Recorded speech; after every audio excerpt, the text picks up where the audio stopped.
યાર અમેરિકા જવું છે, ડોલરમાં પૈસા કમાવા છે. તો સવાલ એ થાય છે કે અમેરિકામાં અગર કોઈ પણ વ્યક્તિ મહિને $5,000 કમાતો હોય તો ભારતમાં એનું કન્વર્ઝન 83 રૂપિયા લેખે કરીએ તો શું એ $5,000 એટલે ભારતમાં 4 લાખ કમાતો હોય એટલો જ પગાર થયો ને? ના, એટલો ના થયો.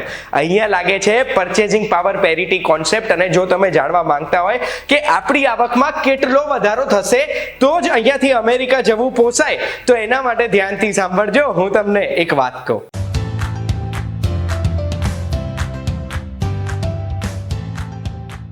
એક વાત કહું, આપનું સ્વાગત છે. મારું નામ છે ગુંજ ઠક્કર અને organisation for economic development and cooperation એક એવું ઓર્ગેનાઇઝેશન છે જે દર વર્ષે દરેક દેશની વચ્ચેનો પરચેસિંગ પાવર પેરિટીના આંકડા રિલીઝ કરે છે.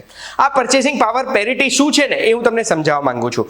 આપણે દેશ બદલીએ નહીં, આપણે ગામડામાંથી શહેરમાં આવીએ કે શહેરમાંથી મોટા શહેરમાં જઈએ, મુંબઈ દિલ્હી જેવા શહેરમાં જઈએ, બેંગ્લોરમાં જઈએ ને તો પણ ભાડા અલગ હોય, ખાવા પીવાના ખર્ચા અલગ હોય, માણસોનો પગાર અલગ હોય, પબ્લિક ટ્રાન્સપોર્ટ, ઇન્સ્યોરન્સ, ઇંધણ, બીજી નાની મોટી સુવિધાઓ બધાની કોસ્ટિંગ અલગ અલગ હોય છે, અલગ અલગ શહેરોમાં પણ. આપણે ગામડામાં 5 બેડરૂમનું ઘર બનાવવું હોય તો એની કિંમત કેટલી થાય કમ્પેર ટુ અમદાવાદમાં? અમદાવાદથી આપણે કમ્પેર કરીએ દિલ્હી કે મુંબઈમાં તો એટલા ખર્ચામાં તો એક નાનકડું ફ્લેટ જ આવે. એ જ ખર્ચામાં જો આપણે દુબઈમાં એક જગ્યા બનાવવા જઈએ તો એના કરતાં બી નાનો ફ્લેટ બને ને એ જ ખર્ચામાં ન્યુયોર્કમાં એક રૂમ રસોડું જ બની શકે. એનો મતલબ છે કે આપણે આપણું સ્ટાન્ડર્ડ ઓફ લિવિંગ કમ્પેર કરવાનું છે, કેટલા પૈસાની આવક થાય છે એ કમ્પેર નથી કરવાનું. એવું છે કે એક્ઝામ્પલ મેકડોનલ્ડ્સની ફ્રેન્ચ ફ્રાઈઝનું આપું. લાર્જ ફ્રેન્ચ ફ્રાઈઝ અમેરિકામાં આપણે ખાવીએ તો $4.19 એટલે આશરે 350 રૂપિયાની થાય, જે ભારતમાં 140 થી 150 રૂપિયાની વચ્ચે પતી જાય છે. એટલે એની એ લાર્જ ફ્રાઈઝ પણ અલગ અલગ ભાવની હોય છે. હવે આ જે કોન્સેપ્ટ છે ને કે સેમ વસ્તુના અલગ અલગ ભાવ હોય એને જ પરચેસિંગ પાવર પેરિટી કહેવાય. કે સેમ સ્ટાન્ડર્ડ ઓફ લિવિંગ રાખવા માટે કન્વર્ઝન રેટ આપણે શું ગણવાનો? $1 ભલે 83 રૂપિયા હોય છે પણ $1 નું આપણે રૂપિયામાં જો કન્વર્ઝન જોઈએ ને તો આ ચાર્ટ પ્રમાણે 22.8 ટાઈમ્સ જ થયું. એનો મતલબ છે કે પાક્કો કન્વર્ઝન રેટ અમેરિકન ડોલરનો 83 સાથે નહીં કરવાનો આપણે, જ્યારે આપણે પગાર ગણતા હોય આપણે 22.88 સાથે કરવાનો, આ 2022 ના ડેટા પ્રમાણે.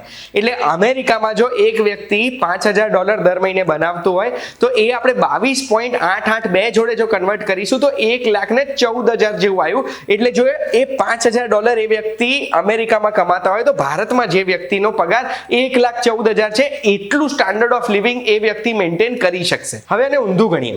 ભારતમાં જો કોઈ પણ વ્યક્તિનો એન્યુઅલ પગાર 8 લાખ રૂપિયા હોય છે તો એ 8 લાખ રૂપિયાને આ જ ફોર્મ્યુલામાં આપણે મૂકીને જોઈશું ને તો એ અમેરિકામાં એની વાર્ષિક આવક $35,000 કે પછી મહિનાની આવક $3,000 કે પછી રૂપીઝમાં જોઈએ તો 29 લાખ રૂપિયા હોય ત્યારે same standard of living maintain કરી શકશે એ વ્યક્તિ. હા, એ વસ્તુ અલગ છે કે અમેરિકામાં જે ડોલરો બચ્યા છે એ ડોલર ભારત મોકલે તો એકચ્યુઅલ કન્વર્ઝન લાગે, પણ એ ડોલર ક્યારે બચશે? બધા ખર્ચા જે કરવા પડે છે એના પછી જ બચશે. એટલે સ્ટાન્ડર્ડ ઓફ લિવિંગની જે આપણે વાત કરીએ છીએ, અહીંયા જે સ્ટાન્ડર્ડથી રહીએ છીએ અમેરિકામાં એ સ્ટાન્ડર્ડથી રહેવું આપણને 3.6 ટાઈમ્સ મોંઘું પડી શકે છે. એટલે હવે જ્યારે નેક્સ્ટ ટાઈમ અમેરિકામાંથી કોઈ પણ જોબ ઓપોર્ચ્યુનિટી આવે છે કે પછી આપણા દેશમાં જ બીજા કોઈ શહેરમાંથી જોબ ઓપોર્ચ્યુનિટી આવે છે, આવકનો કોઈ સ્ત્રોત મળે છે તો ત્યાંનું પરચેસિંગ પાવર પેરિટી કેલ્ક્યુલેટ કરીને જ હિસાબ લગાડજો કે એકચ્યુઅલી કેટલા પૈસા હું બચાવી શકીશ કે પછી એકચ્યુઅલી કેટલો વધારો થવાનો છે મારા પગારમાં.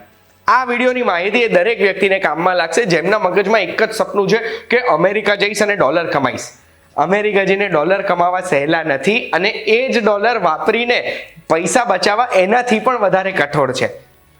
આ વિડીયોની માહિતી તમને ગમી હશે એ દરેક વ્યક્તિ જોડે શેર કરજો જે વ્યક્તિને અમેરિકા જવું છે. અને આવી જ માહિતી માટે એક વાત કહું, જોતા રહેજો VTVGujarati.com પર. આપણે ફરી મળીશું.